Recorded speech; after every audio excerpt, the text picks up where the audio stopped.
প্রতিষ্ঠানের বিভিন্ন জায়গায় বিভিন্নভাবে তারা ঘাপটি মেরে ওত পেতে বাংলাদেশের যে আমরা নতুন করে স্বাধীনতা পেয়েছি, আমরা যে বিপ্লবে জয়লাভ করেছি, সেই বিপ্লবকে তারা ক্ষতিগ্রস্ত করবার জন্য আমাদের দেশ থেকে ষড়যন্ত্র করছে।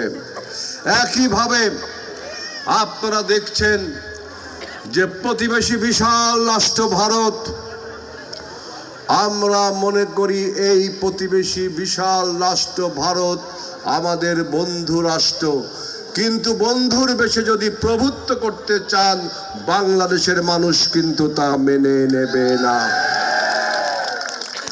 বন্ধুর বেশে যদি কেউ প্রভুত্ব করতে চান বাংলাদেশের মানুষ কিন্তু তা মেনে নেবে না। ভারতের বিভিন্ন প্রচার মাধ্যমে অনেক বক্তা এখানে বলেছেন, ভারতের বিভিন্ন পত্রিকা টেলিভিশনে গত 5ই আগস্ট থেকে এই পর্যন্ত এমন অসত্য বিবরণ ছড়ানো হচ্ছে। গত পরশুদিন দেখলাম ভারতের উত্তরপ্রদেশে একটা ধর্মীয় উৎসবে অনেক লোকের ভিড় হয়েছে, সেখানে